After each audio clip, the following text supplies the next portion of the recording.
History ടിപ്സിൻ്റെ പുതിയ എപ്പിസോഡിലേക്ക് എല്ലാവർക്കും സ്വാഗതം. കാലിക്കറ്റ് യൂണിവേഴ്സിറ്റിയുടെ BA ഹിസ്റ്ററിയുടെ 6th സെമസ്റ്ററിൻ്റെ ഒരു സബ്ജക്റ്റാണ് ഹിസ്റ്ററി ഓഫ് ഹ്യൂമൻ റൈറ്റ്സ് എന്നുള്ളത്. അതിൻ്റെ ക്വസ്റ്റ്യൻ പേപ്പറാണ് നമ്മൾ നോക്കുന്നത്. ഒന്നാമത്തെ ക്വസ്റ്റ്യൻ, ദലിത് പാന്തേഴ്സ് 1972 മഹാരാഷ്ട്രയിൽ സ്ഥാപിതമായ ഒരു സാമൂഹിക രാഷ്ട്രീയ സംഘടനയാണ് ദലിത് പാന്തേഴ്സ്. ജാതി അടിസ്ഥാനമാക്കിയുള്ള വിവേചനം, അടിച്ചമർത്തൽ, അക്രമം എന്നിവയ്ക്കെതിരെ പോരാടാൻ ശ്രമിച്ച ഒരു കൂട്ടം ദലിത് പ്രവർത്തകരാണ് ഈ ഒരു സംഘടന രൂപീകരിച്ചിട്ടുള്ളത്. ഒരു ഐത്യജാതിക്കാരാണ് ദലിത് വിഭാഗം. അവരുടെ ആ ഒരു പ്രവർത്തകരാണ് ഈ ഒരു സംഘടന രൂപീകരിച്ചിട്ടുള്ളത്. അമേരിക്കൻ ഐക്യനാടുകളിലെ ഒരു വിപ്ലവ സോഷ്യലിസ്റ്റ് സംഘടനയായ ബ്ലാക്ക് പാന്തേഴ്സ് പാർട്ടിയിൽ നിന്ന് ദലിത് പാന്തേഴ്സ് എന്ന ഒരു പേര് ഈ ഉരുത്തിരിഞ്ഞു വന്നിട്ടുള്ളത്. ദലിത് സമുദായത്തിൻ്റെ അവകാശങ്ങളിലും ശാക്തീകരണത്തിലും ശ്രദ്ധ കേന്ദ്രീകരിച്ചെന്ന സമാനമായിട്ടുള്ള ഒരു പ്രസ്ഥാനം ഇന്ത്യയിൽ സൃഷ്ടിക്കാൻ ദലിത് പാന്തേഴ്സിന് കഴിഞ്ഞിട്ടുണ്ട്. മഹാരാഷ്ട്രയിലെ ദലിതർക്കിടയിൽ ഒരു സംഘടന ജനപ്രീതി നേടുകയും സമുദായം അംഗീകരിക്കുന്ന പ്രശ്നങ്ങളെക്കുറിച്ച് അവബോധം സൃഷ്ടിക്കുന്നതിനായി അതിൻ്റെ നേതാക്കൾ റാലികളും പ്രതിഷേധങ്ങളും മറ്റു തരത്തിലുള്ള ആക്ടിവിസങ്ങളും സംഘടിപ്പിക്കുകയും ചെയ്തു. വിവേചനമോ അക്രമമോ നേരിട്ട ദലിതർക്ക് അവർ നിയമസഹായം നൽകിയിട്ടുണ്ടായിരുന്നു. ഉയർന്ന ജാതി സമുദായങ്ങളിലെ അംഗങ്ങളുമായും പോലീസുമായും ശാരീരിക ഏറ്റുമുട്ടൽ ഉൾപ്പെടെയുള്ള തീവ്രവാദ തന്ത്രങ്ങൾക്ക് പേരുകേട്ടവരായിരുന്നു ദലിത് പാന്തേഴ്സ്. സംഘടനയുടെ സംഘർഷാത്മക സമീപനം പ്രശംസയും വിമർശനവും നേരിട്ടിട്ടുണ്ട്. 1980-കളിൽ ദലിത് പാന്തേഴ്സിൻ്റെ സ്വാധീനം ക്രമേണ കുറയുകയും 1982 സംഘടന പിരിച്ചുവിടുകയും ചെയ്തിട്ടുണ്ട്. എന്നിരുന്നാലും അവരുടെ പാരമ്പര്യം നിലനിൽക്കുന്നുണ്ട്. അവരുടെ ശ്രമങ്ങൾ ഇന്ത്യയിലെ മറ്റ് നിരവധി ദലിത് പ്രസ്ഥാനങ്ങൾക്കും സംഘടനകൾക്കും പ്രചോദനമായിട്ടുണ്ട്. ഇനി അടുത്തത്, പീഡനത്തെ നിർവചിക്കുക. അതായത് എന്തൊക്കെയാണ് പീഡനം എന്നതുകൊണ്ട് എന്താണ് അർത്ഥമാക്കുന്നത്? ശിക്ഷ, ചോദ്യം ചെയ്യൽ അല്ലെങ്കിൽ ബലപ്രയോഗം എന്നിവയ്ക്ക് മാർഗമായി ഒരു വ്യക്തിയുടെ മേൽ മനഃപൂർവ്വം കഠിനമായ ശാരീരികമോ മാനസികമോ ആയിട്ടുള്ള വേദനകളോ കഷ്ടപ്പാടോ അടിച്ചേൽപ്പിക്കുന്ന പ്രക്രിയയാണ് എന്ത് പറയാം, പീഡനം എന്ന് പറയുന്നത്. ശാരീരിക പീഡനം, മാനസിക പീഡനം, ലൈംഗിക അതിക്രമം, ഭക്ഷണം, വെള്ളം, വൈദ്യപരിചരണം തുടങ്ങിയ അടിസ്ഥാന ആവശ്യങ്ങളുടെ അഭാവം പീഡനങ്ങളുടെ ലിസ്റ്റിൽ വരുന്നുണ്ട്. പീഡനം മനുഷ്യാവകാശ ലംഘനമായിട്ട് കണക്കാക്കപ്പെടുന്നു. അന്താരാഷ്ട്ര നിയമപ്രകാരം ഇത് നിരോധിച്ചിരിക്കുന്നു. പീഡനത്തെക്കുറിച്ചുള്ള ഐക്യരാഷ്ട്ര കൺവെൻഷൻ പീഡനത്തെ നിർവചിച്ചിരിക്കുന്നത് വിവരങ്ങളെ, ശിക്ഷ, ഭീഷണിപ്പെടുത്തൽ അല്ലെങ്കിൽ വിവേചനം തുടങ്ങിയ ആവശ്യങ്ങൾക്കായി ഒരു വ്യക്തിയുടെ മേൽ മനഃപൂർവ്വം ശാരീരികമോ മാനസികമോ ആയ വേദനയോ കഷ്ടപ്പാടോ അടിച്ചേൽപ്പിക്കുന്ന പ്രക്രിയയാണ് എന്ത് പറയുക, പീഡനം എന്ന് പറയുന്നത്. സ്വച്ഛാധിപത്യ ഭരണകൂടങ്ങൾ, നിയമനിർവഹണ ഏജൻസികൾ, എതിർപ്പിനെ നിയന്ത്രിക്കാനോ അടിച്ചമർത്താനോ ശ്രമിക്കുന്ന മറ്റ് ഗ്രൂപ്പുകൾ എന്നിവ പലപ്പോഴും പീഡനം ഉപയോഗിക്കാറുണ്ട്. ട്രോമാറ്റിക് സ്ട്രൈസ് ഡിസോർഡർ, വിഷാദം, ശാരീരിക വൈകല്യങ്ങൾ എന്നിവ ഉൾപ്പെടെ ഇരകളിൽ ഇത് ദീർഘകാല ശാരീരികവും മാനസികവുമായ പ്രത്യാഘാതങ്ങൾ ഉണ്ടാക്കാറുണ്ട്. അപ്പോൾ പീഡനത്തിൻ്റെ ഉപയോഗം സാർവത്രികമായി അപലപിക്കുകയും മാനവീയതയ്ക്കെതിരെ കുറ്റകൃത്യമായി കണക്കാക്കുകയും ചെയ്യുന്നുണ്ട്. ഇനി എന്താണ് അടിമത്തം എന്ന് പറഞ്ഞാൽ, ആളുകൾക്ക് നിയമപരമോ സാമ്പത്തികമോ ആയ ഉടമസ്ഥാവകാശമുള്ള ഒരു സംവിധാനത്തെ അടിമത്തം എന്നുകൊണ്ട് ഉദ്ദേശിക്കുന്നു. അവിടെ വ്യക്തികളെ സ്വത്തായി കണക്കാക്കുകയും ശമ്പളമില്ലാതെ ജോലി ചെയ്യാൻ നിർബന്ധിക്കുകയും ചെയ്യുന്നു. ചരിത്രത്തിലുടനീളം അടിമത്തം വിവിധ രൂപങ്ങളിൽ നിലനിൽക്കുന്നുണ്ട്. ഇന്നും ലോകത്തിൻ്റെ വിവിധ ഭാഗങ്ങളിൽ അടിമത്തത്തിൻ്റെ വിവിധ രൂപങ്ങൾ നിലനിൽക്കുന്നു.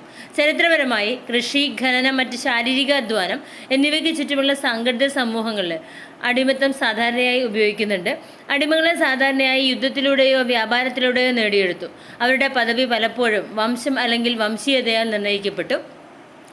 16-ാം നൂറ്റാണ്ട് മുതൽ 19-ാം നൂറ്റാണ്ട് വരെ നീണ്ടുനിന്ന അറ്റ്ലാന്റിക് അടിമക്കച്ചവട സമയത്ത് ദശലക്ഷക്കണക്കിന് ആഫ്രിക്കക്കാരെ അമേരിക്കയിലേക്ക് നിർബന്ധമായി കൊണ്ടുപോവുകയും അടിമകളാക്കി വിൽക്കുകയും ചെയ്തു.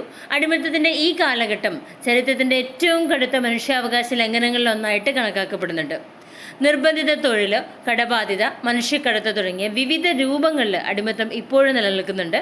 പല രാജ്യങ്ങളിലും അടിമത്തം നിയമവിരുദ്ധമാക്കിയിട്ടുണ്ട്. അന്താരാഷ്ട്ര നിയമപ്രകാരം ഇത് ഒരു കുറ്റകൃത്യമായി കണക്കാക്കപ്പെടുന്നു. ഇതൊക്കെയാണെങ്കിലും ലോകമെമ്പാടുമുള്ള ദശലക്ഷക്കണക്കിന് ആളുകൾ ഇപ്പോഴും അടിമത്തം പോലുള്ള സാഹചര്യങ്ങളിൽ കുടുങ്ങിക്കിടക്കുന്നുണ്ട്. പലപ്പോഴും ഇന്ന് നിലനിൽക്കുന്ന അടിമത്തം കാഴ്ചയിൽ നിന്ന് മറഞ്ഞിരിക്കുന്നു. തിരിച്ചറിയാനും രക്ഷപ്പെടാനും പ്രയാസമാണ്. അടിമത്തത്തെയും മനുഷ്യക്കടത്തിനെയും നേരിടാനുള്ള ശ്രമങ്ങൾ, അഭിഭാഷകത്വം, നിയമനിർവഹണം, ഇരകൾക്കുള്ള പിന്തുണ എന്നിവയിൽ ഉൾപ്പെടുന്നുണ്ട്. ഇനി അമേരിക്കൻ ഐക്യനാടുകളുടെ സ്വാതന്ത്ര്യ പ്രഖ്യാപനം 1776 ജൂലൈ 4 രണ്ടാം കോണ്ടിനെന്റൽ കോൺഗ്രസ് അംഗീകരിച്ച ഒരു രേഖയാണ് United state declaration of independence എന്നത്. അക്കാലത്ത് ഗ്രേറ്റ് ബ്രിട്ടനുമായി യുദ്ധത്തിലേർപ്പെട്ട 13 അമേരിക്കൻ കോളനികൾ തങ്ങളെ സ്വതന്ത്ര രാജ്യങ്ങളായി കണക്കാക്കുന്നുവെന്നും ബ്രിട്ടീഷ് ഭരണത്തിന് വിധേയമല്ലെന്നും അവർ പ്രഖ്യാപിക്കുകയാണ് ചെയ്യുന്നത്. John Locke, John Jacques Rousseau തുടങ്ങിയ മറ്റ് തത്വചിന്തകരുടെ ആശയങ്ങൾ അടിസ്ഥാനമാക്കി തോമസ് ജെഫേഴ്സൺ പ്രധാനമായും സ്വാതന്ത്ര്യ പ്രഖ്യാപനം നടത്തി. ഈ സത്യങ്ങൾ സ്വയം പ്രകടമാണെന്നും എല്ലാ മനുഷ്യരും തുല്യരാണെന്നും അവരുടെ സൃഷ്ടാവ് അവർക്ക് അവിഭാജ്യമായ ചില അവകാശങ്ങൾ നൽകിയിട്ടുണ്ടെന്നും അവയിൽ ജീവിതം, സ്വാതന്ത്ര്യം, സന്തോഷം തേടൽ എന്നിവ ഉൾപ്പെടുന്നുവെന്നും ഞങ്ങൾ കരുതുന്നുവെന്ന് പറയുന്ന ആദ്യത്തെ വാചകത്തിന് ഈ രേഖ പ്രശസ്തമാണ്. പ്രാതിനിധ്യമില്ലാതെ നികുതി ചുമത്തൽ, ബ്രിട്ടീഷ് സൈനികരെ സ്വകാര്യ ഭവനങ്ങളിൽ പാർപ്പിക്കൽ തുടങ്ങിയ ബ്രിട്ടീഷ് കിരീടത്തിനെതിരെ കോളനികൾക്കുണ്ടായിരുന്ന പരാതികൾ സ്വാതന്ത്ര്യ പ്രഖ്യാപനത്തിൽ പട്ടികപ്പെടുത്തിയിട്ടുണ്ട്. അപ്പോൾ കോളനികളുടെ സ്വാതന്ത്ര്യം പ്രഖ്യാപിക്കുകയും അവരുടെ താല്പര്യങ്ങൾ നിറവേറ്റാത്ത ഒരു സർക്കാരിനെ വലിച്ചെറിയാൻ അവർക്ക് അവകാശമുണ്ടെന്ന് വാദിക്കുകയും ചെയ്തുകൊണ്ടാണ് ഇത് അവസാനിക്കുന്നത്. സ്വാതന്ത്ര്യ പ്രഖ്യാപനം അമേരിക്കൻ ചരിത്രത്തിലെ ഏറ്റവും പ്രധാനപ്പെട്ട രേഖകളിൽ ഒന്നായിട്ട് പരക്കെ കണക്കാക്കപ്പെടുന്നു. ഇത് സ്വാതന്ത്ര്യത്തിൻ്റെയും ജനാധിപത്യത്തിൻ്റെയും പ്രതീകമായിട്ട് ആഘോഷിക്കപ്പെടുന്നുണ്ട്. ലോകമെമ്പാടുമുള്ള സ്വാതന്ത്ര്യത്തിനും സ്വയം നിർണയത്തിനും വേണ്ടിയുള്ള മറ്റ് പ്രസ്ഥാനങ്ങളെ പ്രചോദിപ്പിക്കാൻ ഇത് സഹായിക്കുന്നുണ്ട്. അവരുടെ ആശയങ്ങൾ ഇന്നും അമേരിക്കൻ രാഷ്ട്രീയ ചിന്തയെയും പ്രയോഗത്തെയും രൂപപ്പെടുത്തുന്നുണ്ട്. ഇനി എന്താണ് മൗലിക അവകാശങ്ങൾ എന്ന് പറഞ്ഞാൽ, ഇന്ത്യയിലെ എല്ലാ പൗരന്മാരുടെയും താമസക്കാരുടെയും അടിസ്ഥാന അവകാശങ്ങളും സ്വാതന്ത്ര്യങ്ങളും സംരക്ഷിക്കുന്ന ഭരണഘടനാ വ്യവസ്ഥയുടെ ഒരു കൂട്ടമാണ് മൗലികാവകാശങ്ങൾ. ഈ അവകാശങ്ങൾ ഇന്ത്യൻ ഭരണഘടനയുടെ 3-ാം ഭാഗത്തിൽ പറയുന്നുണ്ട്. ഒരു വ്യക്തിയുടെ വികസനത്തിനും രാജ്യത്തിൻ്റെ മൊത്തത്തിലുള്ള വികസനത്തിനും അത്യന്താപേക്ഷിതമായി കണക്കാക്കപ്പെടുന്ന ഒന്നാണ് മൗലികാവകാശങ്ങൾ. ഇന്ത്യൻ ഭരണഘടന അംഗീകരിച്ച മൗലികാവകാശങ്ങൾ ഏതൊക്കെയാണ്? ഫസ്റ്റ്, തുല്യതയ്ക്കുള്ള അവകാശം. നിയമത്തിന് മുമ്പിൽ എല്ലാവരും സമന്മാരാണ് എന്നൊരവസ്ഥയാണിത്. മതം, വംശം, ജാതി, ലിംഗഭേദം അല്ലെങ്കിൽ ജന്മസ്ഥലം എന്നിവയുടെ അടിസ്ഥാനത്തിലുള്ള വിവേചനം നിരോധിക്കുക, തൊട്ടുകൂടായ്മ ഇല്ലാതാക്കുക എന്നിവയെല്ലാം തുല്യതയ്ക്കുള്ള അവകാശത്തിൽ പെടുന്നതാണ്. സ്വാതന്ത്ര്യത്തിനുള്ള അവകാശം എന്ന് പറയുമ്പോൾ അഭിപ്രായ സ്വാതന്ത്ര്യം, ഒത്തുചേരാനും സംഘടിക്കുവാനുമുള്ള സ്വാതന്ത്ര്യം, രാജ്യത്ത് സഞ്ചരിക്കാനുള്ള സ്വാതന്ത്ര്യം, ഏത് തൊഴിലും സ്വീകരിക്കാനും വ്യാപാരം നടത്താനുമുള്ള സ്വാതന്ത്ര്യം, ഒരാളുടെ മതം തിരഞ്ഞെടുക്കാനുള്ള സ്വാതന്ത്ര്യം എല്ലാം ഈ സ്വാതന്ത്ര്യത്തിനുള്ള അവകാശത്തിൽ പെടുന്നു. ചൂഷണത്തിനെതിരായ അവകാശം എന്ന് പറഞ്ഞാൽ നിർബന്ധ തൊഴിൽ, അടിമത്തം, മനുഷ്യക്കടത്ത് എന്നിവ നിരോധിക്കുക, 14 വയസ്സിന് താഴെയുള്ള കുട്ടികളുടെ തൊഴിൽ നിരോധനം, ഇവയെല്ലാം ചൂഷണത്തിനെതിരെയുള്ള അവകാശമാണ്. ഇനി മതസ്വാതന്ത്ര്യത്തിനുള്ള അവകാശം എന്ന് പറഞ്ഞാൽ ഏത് മതവും ആചരിക്കാനും പ്രചരിപ്പിക്കാനുമുള്ള സ്വാതന്ത്ര്യവും മതപരമായ കാര്യങ്ങൾ കൈകാര്യം ചെയ്യാനുള്ള സ്വാതന്ത്ര്യവും ഇതിൽ ഉൾപ്പെടുന്നു. ഇനി സാംസ്കാരികവും വിദ്യാഭ്യാസപരവുമായ അവകാശങ്ങൾ എന്ന് പറഞ്ഞാൽ ഒരാളുടെ ഭാഷ, ലിപി, സംസ്കാരം എന്നിവ സംരക്ഷിക്കാനും പ്രോത്സാഹിപ്പിക്കാനുള്ള അവകാശവും വിദ്യാഭ്യാസത്തിനുള്ള അവകാശത്തിൽ ഉൾപ്പെടുന്നുണ്ട്. ഭരണഘടനാപരമായ പരിഹാരങ്ങൾക്കുള്ള അവകാശം, മൗലികാവകാശങ്ങൾ നടപ്പാക്കുന്നതിനായി കോടതികളെ സമീപിക്കാനുള്ള അവകാശവും അതുപോലെ തന്നെ നിയമനിർമ്മാണ എക്സിക്യൂട്ടീവ് നടപടികളുടെ ജുഡീഷ്യൽ അവലോകനത്തിനുള്ള അവകാശവും ഇതിൽപ്പെടുന്നുണ്ട്. ഈ മൗലികാവകാശങ്ങൾ നീതിയുക്തവും നടപ്പാക്കാവുന്നതുമാണ്. പൗരന്മാരുടെ ക്ഷേമത്തിനായി ഈ അവകാശങ്ങൾ സംരക്ഷിക്കപ്പെടുകയും പ്രോത്സാഹിപ്പിക്കുകയും ചെയ്യുന്നുവെന്ന് ഉറപ്പാക്കാനുള്ള കടമയും ഇന്ത്യൻ ഭരണഘടന സംസ്ഥാനത്തിന് നൽകുന്നുണ്ട്. ഇനി അറ്റ്ലാന്റിക് ചാർട്ടർ നോക്കാം. 2ാം ലോക മഹായുദ്ധ സമയത്ത് 1941 ഓഗസ്റ്റ് 14 അമേരിക്കയും ഗ്രേറ്റ് ബ്രിട്ടനും പുറത്തിറക്കിയ സംയുക്ത പ്രഖ്യാപനമാണ് അറ്റ്ലാന്റിക് ചാർട്ടർ. പ്രസിഡന്റിന് ഫ്രാങ്ക്ലിൻ റൂസ്വെൽറ്റും ബ്രിട്ടീഷ് പ്രധാനമന്ത്രി വിൻസ്റ്റൺ ചർച്ചിലുമായി നടത്തിയ കൂടിക്കാഴ്ചയുടെ ഫലമായിരുന്നു ഈ പ്രഖ്യാപനം. സ്വയം നിർണയം, ജനാധിപത്യം, സാമ്പത്തിക സഹകരണം, സമുദ്ര സ്വാതന്ത്ര്യം തുടങ്ങിയ തത്വങ്ങളെ അടിസ്ഥാനമാക്കിയുള്ള യുദ്ധാനന്തര ലോകത്തിനായുള്ള ഒരു കാഴ്ചപ്പാടിന് അറ്റ്ലാന്റിക് ചാർട്ടർ രൂപം നൽകി. അന്താരാഷ്ട്ര സമാധാനവും സുരക്ഷിതത്വവും പ്രോത്സാഹിപ്പിക്കുന്നതിനും സ്വന്തം സർക്കാരിനെ തിരഞ്ഞെടുക്കാനുള്ള എല്ലാ രാജ്യങ്ങളുടെ അവകാശങ്ങളെ മാനിക്കുന്നതിനും ഇരു രാജ്യങ്ങളുടെയും പ്രതിജ്ഞാബദ്ധത പ്രസ്താവന ആവർത്തിച്ചു. ചാർട്ടർ നിയമപരമായി ബാധകമല്ലെങ്കിലും ഇത് കാര്യമായ രാഷ്ട്രീയവും ധാർമ്മികവുമായ സ്വാധീനം ചെലുത്തി. ഇത് യുദ്ധശ്രമങ്ങൾക്ക് പിന്തുണ സമാഹരിക്കാൻ സഹായിക്കുകയും യുദ്ധാനന്തരം ഐക്യരാഷ്ട്രസഭയുടെ രൂപീകരണത്തിന് അടിത്തറയിടുകയും ചെയ്തു. അറ്റ്ലാന്റിക് ചാർട്ടർ അന്താരാഷ്ട്ര ബന്ധങ്ങളുടെ ചരിത്രത്തിലെ ഒരു നാഴികക്കല്ലായി കണക്കാക്കപ്പെടുന്നു. കൂടാതെ യുണൈറ്റഡ് സ്റ്റേറ്റ്സും ഗ്രേറ്റ് ബ്രിട്ടനും തമ്മിൽ നിലനിൽക്കുന്ന സഖ്യത്തിൻ്റെ ഒരു പ്രതീകമായിട്ട് ഇത് നിലനിൽക്കുന്നുണ്ട്. ഇനി എന്താണ് സോഷ്യൽ കോൺട്രാക്റ്റ് എന്ന് പറഞ്ഞാൽ, 18ാം നൂറ്റാണ്ടിലെ ഒരു പ്രമുഖ തത്വചിന്തകനായിരുന്നു Jean Jacques Rousseau. The social contract എന്ന തൻ്റെ പുസ്തകത്തിൽ ആളുകൾ സ്വാഭാവികമായും നല്ലവരാണെന്നും എന്നാൽ സമൂഹം അവരെ ദുഷിപ്പിക്കുന്നുവെന്നും അവരുടെ സ്വാതന്ത്ര്യവും സമത്വവും സംരക്ഷിക്കുന്നതിനുള്ള ഏറ്റവും നല്ല മാർഗം ഒരു സാമൂഹിക കരാറാണെന്നും അദ്ദേഹം വാദിക്കുന്നുണ്ട്. അദ്ദേഹത്തിൻ്റെ അഭിപ്രായത്തിൽ ഒരു സമൂഹം രൂപീകരിക്കുന്നതിനും സർക്കാർ നൽകുന്ന സംരക്ഷണത്തിനും സുരക്ഷയ്ക്കും പകരമായി അവരുടെ വ്യക്തി സ്വാതന്ത്ര്യം ഉപേക്ഷിക്കുന്നതിനും വ്യക്തികൾ തമ്മിലുള്ള കരാറാണ് സാമൂഹിക കരാറ്. ഈ കരാറ് ജനങ്ങളുടെ പൊതു ഇച്ഛയെ അടിസ്ഥാനമാക്കി ഉള്ളതാണ്. ഇത് വ്യക്തിഗത അംഗങ്ങളുടെ താല്പര്യങ്ങളെക്കാൾ സമൂഹത്തിൻ്റെ മൊത്തത്തിലുള്ള താല്പര്യമാണ്. സാമൂഹിക കരാർ വ്യക്തികളും അവരുടെ സർക്കാരും തമ്മിലുള്ള കരാർ മാത്രമല്ല, അവർ സൃഷ്ടിച്ച സമൂഹത്തിൻ്റെ നിയമങ്ങളും ചട്ടങ്ങളും അനുസരിക്കാൻ ബാധ്യസ്ഥരായ വ്യക്തികൾ തമ്മിലുള്ള കരാറാണെന്നും റൂസോ വാദിക്കുന്നുണ്ട്. അപ്പോൾ എല്ലാ വ്യക്തികളും സ്വതന്ത്രമായി പ്രവേശിക്കുകയാണെങ്കിൽ മാത്രമേ സാമൂഹിക കരാർ നിയമാനുസൃതമാകൂ എന്നും അത് ഒരു പൊതു ഇച്ഛയെ അടിസ്ഥാനമാക്കിയുള്ളതാണെന്നും അദ്ദേഹം വിശ്വസിക്കുന്നുണ്ട്. റൂസോയുടെ സാമൂഹിക കരാർ സിദ്ധാന്തം അമേരിക്കൻ ഐക്യനാടുകളുടെ സ്ഥാപക പിതാക്കന്മാർ ഉൾപ്പെടെ നിരവധി രാഷ്ട്രീയ ചിന്തകരെയും നേതാക്കളെയും സ്വാധീനിച്ചിട്ടുണ്ട്.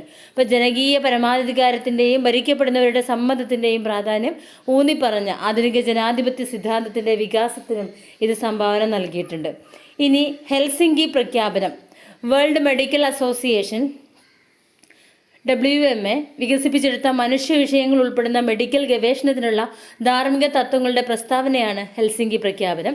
ഈ പ്രഖ്യാപനം ആദ്യമായി 1964 അംഗീകരിക്കപ്പെടുകയും നിരവധി തവണ പരിഷ്കരിക്കുകയും ചെയ്തിട്ടുണ്ട്. ഒടുവിൽ 2013 മനുഷ്യ പഠന പങ്കാളികൾ ഉൾപ്പെടുന്ന മെഡിക്കൽ ഗവേഷണത്തിൽ പാലിക്കേണ്ട ധാർമ്മിക തത്വങ്ങൾ ഹെൽസിങ്കി പ്രഖ്യാപനം വിശദീകരിക്കുന്നുണ്ട്. വിവരങ്ങൾ ബോധ്യപ്പെടുത്തുന്നതിനുള്ള സമ്മതം, ജനസംഖ്യയുടെ സംരക്ഷണം, പ്ലാസിബോകളുടെ ഉപയോഗം എന്നിവയ്ക്കുള്ള മാർഗനിർദ്ദേശങ്ങൾ ഇതിൽ പറയുന്നുണ്ട്.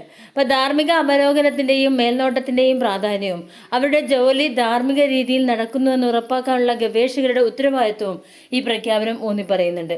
ഹെൽസിങ്കി പ്രഖ്യാപനത്തിൻ്റെ പ്രധാന തത്വങ്ങളിലൊന്ന് വിവരങ്ങൾ ബോധ്യപ്പെടുത്തിയുള്ള സമ്മതത്തിൻ്റെ ആവശ്യകതയാണ്.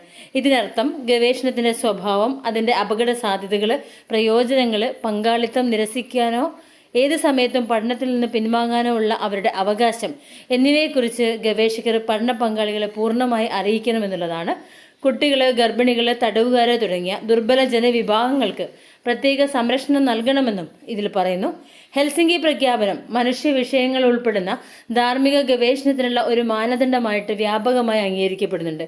കൂടാതെ നിരവധി സർക്കാരുകളും അന്താരാഷ്ട്ര സംഘടനകളും ഇത് അംഗീകരിച്ചിട്ടുണ്ട്. പല മെഡിക്കൽ ജേണലുകളിലും പ്രസിദ്ധീകരിക്കേണ്ട പ്രഖ്യാപനത്തിൻ്റെ തത്വങ്ങൾ പാലിക്കേണ്ടത് ആവശ്യമാണ്. കൂടാതെ ഗവേഷണത്തിനായി ധനസഹായം സ്വീകരിക്കേണ്ടത് പലപ്പോഴും അത്യാവശ്യമാണ്. ഹെൽസിങ്കി പ്രഖ്യാപനം ലോകമെമ്പാടുമുള്ള മെഡിക്കൽ ഗവേഷണത്തിനുള്ള ധാർമ്മിക മാർഗനിർദ്ദേശങ്ങൾ രൂപീകരിക്കുന്നതിൽ സ്വാധീനം ചെലുത്തി.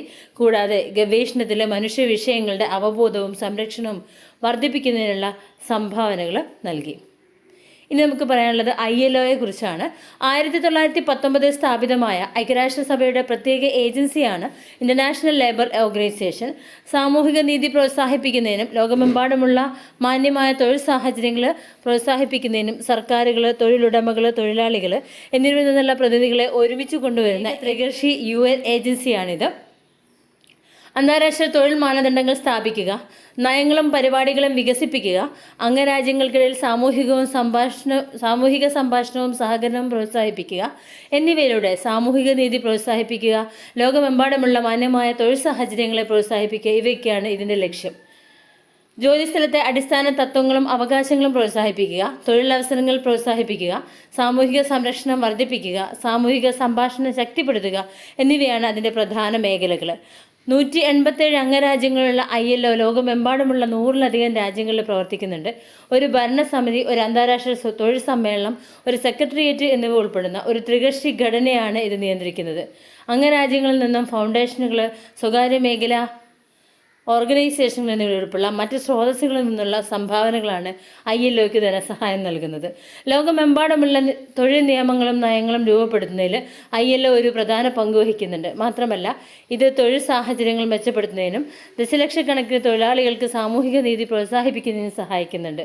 അന്താരാഷ്ട്ര തൊഴിൽ മാനദണ്ഡങ്ങൾ സ്വീകരിക്കൽ, ബാലവേലയ്ക്കെതിരായിട്ടുള്ള ലോക ദിനം സ്ഥാപിക്കൽ, മാന്യമായ തൊഴിൽ അജണ്ടയുടെ വികസനം എന്നിവ അതിൻ്റെ ശ്രദ്ധേയമായ നേട്ടങ്ങളിൽ ചിലതാണ്. ഇനി ചാർട്ടേഴ്സ് ഓഫ് ലിബർട്ടി എന്നുള്ളതാണ്. വ്യക്തികളുടെ മൗലികാവകാശങ്ങളും സ്വാതന്ത്ര്യങ്ങളും സ്ഥാപിക്കുകയും സംരക്ഷിക്കുകയും ചെയ്ത പ്രധാനപ്പെട്ട രേഖകളെയും പ്രഖ്യാപനങ്ങളെയും സ്വാതന്ത്ര്യ ചാർട്ടറുകൾ സൂചിപ്പിക്കുന്നുണ്ട്. സ്വാതന്ത്ര്യത്തിൻ്റെ ഏറ്റവും അറിയപ്പെടുന്ന ചാർട്ടറുകളിൽ ചിലത് താഴെ കൊടുക്കുന്നു. ഒന്ന്, മാഗ്ന കാർട്ട. 1215 ഇംഗ്ലണ്ടിലെ ജോൺ രാജാവ് ഒപ്പിട്ട ഒരു ചാർട്ടർ രാജാവ് ഉൾപ്പെടെ എല്ലാവരും നിയമത്തിന് വിധേയരാണെന്ന തത്വം സ്ഥാപിക്കുകയും ന്യായമായ വിചാരണയ്ക്കുള്ള അവകാശം പോലുള്ള വ്യക്തി സ്വാതന്ത്ര്യങ്ങൾ സംരക്ഷിക്കുകയും ചെയ്തു. ഇനി സ്വാതന്ത്ര്യ പ്രഖ്യാപനം. 1776 കോണ്ടിനെൻ്റൽ കോൺഗ്രസ് അംഗീകരിച്ച ഒരു രേഖ ഗ്രേറ്റ് ബ്രിട്ടനിൽ നിന്നും യുണൈറ്റഡ് സ്റ്റേറ്റ്സിൻ്റെ സ്വാതന്ത്ര്യം പ്രഖ്യാപിക്കുകയും എല്ലാ മനുഷ്യരും തുല്യരായി സൃഷ്ടിക്കപ്പെടുകയും ജീവിതം, സ്വാതന്ത്ര്യം, സന്തോഷം എന്നിവയ്ക്കുള്ള ഒഴിച്ചുകൂടാനാവാത്ത അവകാശങ്ങളുണ്ടെന്ന ആശയം സ്ഥാപിക്കുകയും ചെയ്യുന്നുണ്ട്. ബിൽ ഓഫ് റൈറ്റ്സ് ആണ് അടുത്തത്. അഭിപ്രായ സ്വാതന്ത്ര്യം, മതം, പത്രസ്വാതന്ത്ര്യം, ആയുധം കൈവശം വയ്ക്കാനുള്ള അവകാശം, ന്യായമായ വിചാരണയ്ക്കുള്ള അവകാശം തുടങ്ങിയ വ്യക്തി സ്വാതന്ത്ര്യങ്ങൾ സംരക്ഷിക്കുന്ന 1791 അംഗീകരിച്ച യുണൈറ്റഡ് സ്റ്റേറ്റ്സ് ഭരണഘടനയിലെ ആദ്യത്തെ 10 ഭേദഗതികളുണ്ട്. ഇനി സാർവത്രിക മനുഷ്യാവകാശ പ്രഖ്യാപനം എന്ന് പറഞ്ഞാൽ വംശം, മതം, ദേശീയത എന്നിവ കണക്കിലെടുക്കാതെ എല്ലാ ആളുകൾക്കും അർഹതയുള്ള മൗലിക അവകാശങ്ങളുടെയും സ്വാതന്ത്ര്യങ്ങളുടെയും ഒരു പട്ടിക തയ്യാറാക്കുന്ന